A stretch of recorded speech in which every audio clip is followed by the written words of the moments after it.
Welcome back to my channel. Once again, my name is Toby and I'm happy to be back here to make another video for you guys. And today I'm gonna be making the steering wheel for my International truck. The same truck that should have been completed months ago, but I'm still working on for some reason. Yeah, that same truck. So let's go. So yes, the real steering wheel is 18 inches and I'm making a 124 scale truck.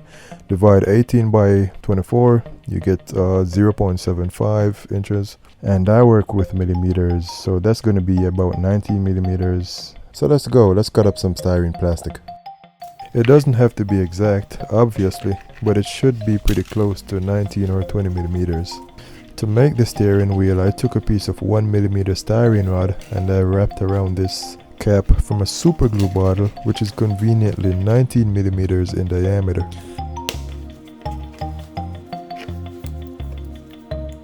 A little super glue to hold it together temporarily. And because of the molecular stubbornness that plastic is known to have, I'm gonna go ahead and heat this up so that it will maintain its new shape without resistance.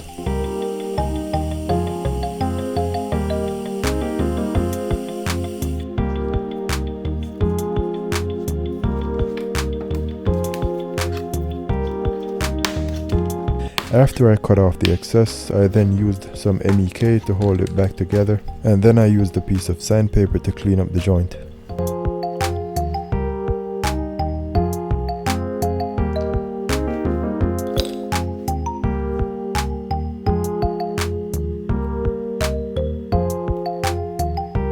So it's now time to make the spokes for the wheel, and as you saw earlier, this is a 3-spoke steering wheel. And for this I used my compass to draw a circle with the same diameter as the steering wheel. Then I drew an inner circle slightly smaller than the outer circle. Here's a little technique of how to divide a circle into 3 equal parts. Okay, so for the purpose of this demonstration, I want you to disregard the inner circle. I drew a line from the center of the circle to the edge of the circle. Then I measured and marked the center of the line. Next I drew a second line perpendicular to the first line. Now this second line runs through the center of the first line and touches the circle.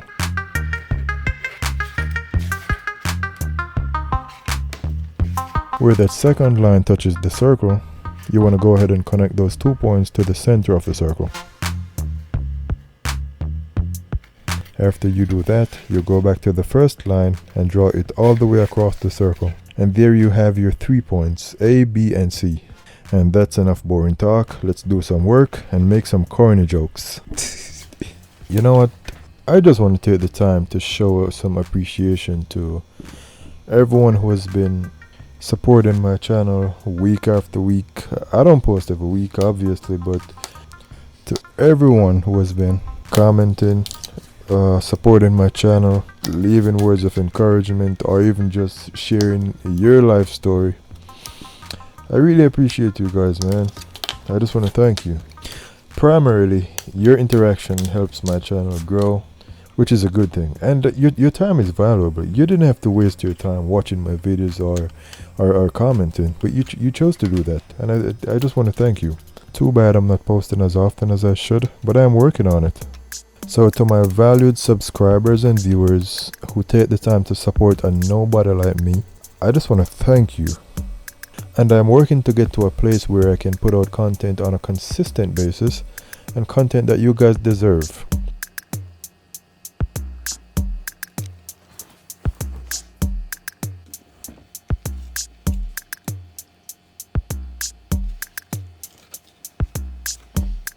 After removing the portions that I don't need, I gradually shaved off tiny bits and pieces at a time until it was able to fit within the wheel.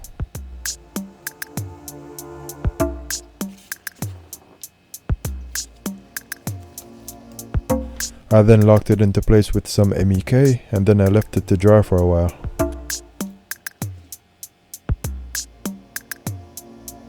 While the steering wheel is drying, let's make a steering column out of 3mm styrene plastic. It is actually very easy to make, nothing fancy, just something simple, something that looks like the real thing, and then we can attach the steering wheel. When I was living in Jamaica, there was this man who lived at the entrance of the community that I lived in as a child. He was a trucker, so he had a few trucks in his backyard. Yeah, he had a Foden S108 12-wheel tipper truck. That's the first truck I ever fell in love with. As a matter of fact, he had two. He had an early 80s model and a late 80s model. Those trucks had either Cummins engines or Gardner engines. I don't know, I was too dumb to know. But then one day he got a new truck, and this truck looked completely different from the others. This truck was an old Autocar DC. If I could guess the model, I would say it was probably a DC 9364, exactly like the one in the picture. Big old steel fenders, round headlights. Obviously, I didn't know what this truck was at the time. All I knew is that this truck was ugly, it was scary looking, it had a lot of rust on it. And the tires, I remember what the tires looked like to this day. This was an old truck, maybe 1966, 67, I don't know, but the tires were rugged and looked like something you would find on a truck from the 50s or 60s. This truck wasn't even running or driving. The guy had bought it to fix it up, and the day when they brought it home, he just left it by the roadside next to the property. So one day I came home from school. I was about 10 at the time. The taxi let me off at the entrance of the community. And this is Jamaica. Many kids take the taxi home from school. So when I got out of the car, all I heard was something like a loud industrial generator or tractor or something. I had never heard that sound before. And this was in the country, so people could probably hear this thing miles away. Can you guess what was making that sound? It was the old Autocar truck. Let me tell you what that thing sounded like. It sounded exactly like the Green Goblin truck from Maximum Overdrive.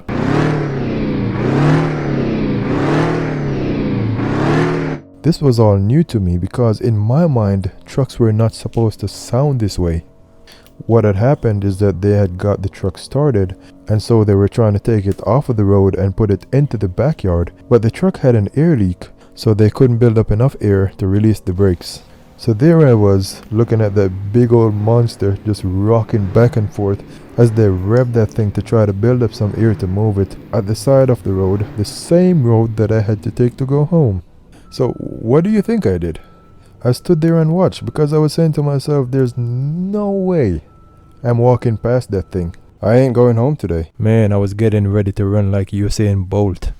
I had no idea that the owner of the truck was watching me all that time.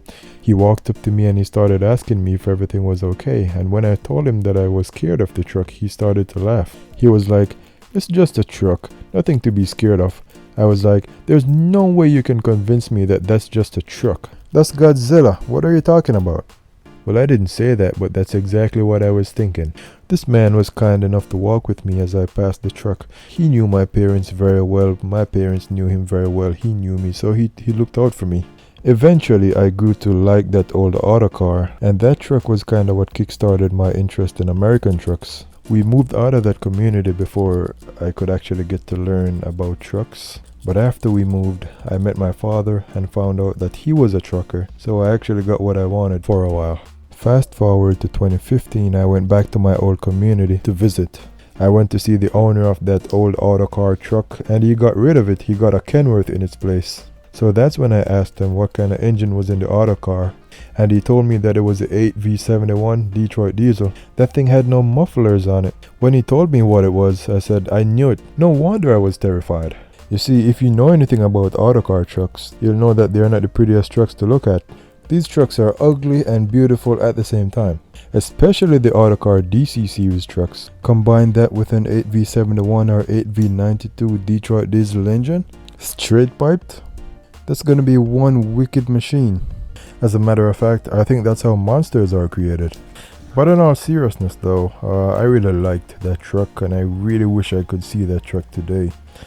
I wonder what happened to it.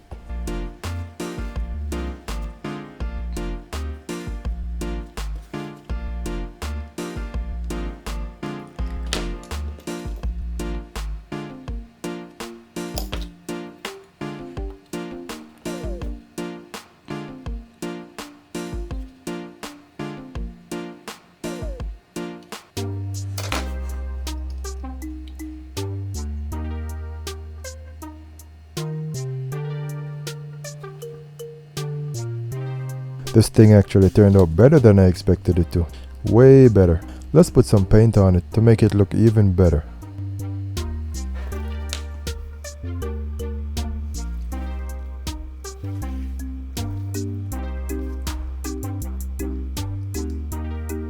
Well, it doesn't turn much, but this should be enough to get us around the tightest corners, right? Spirit your heel and thing. Yeah, man.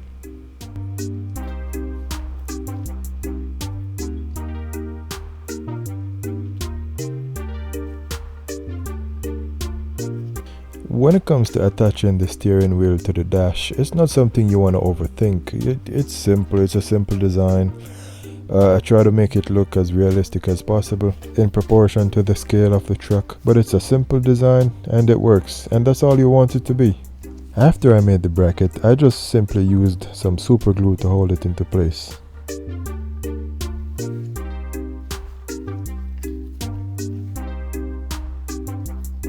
And there you have it. Feel free to like, share, subscribe. Thanks for watching and stick around for the other videos. Until then, take care, love and respect. You see it.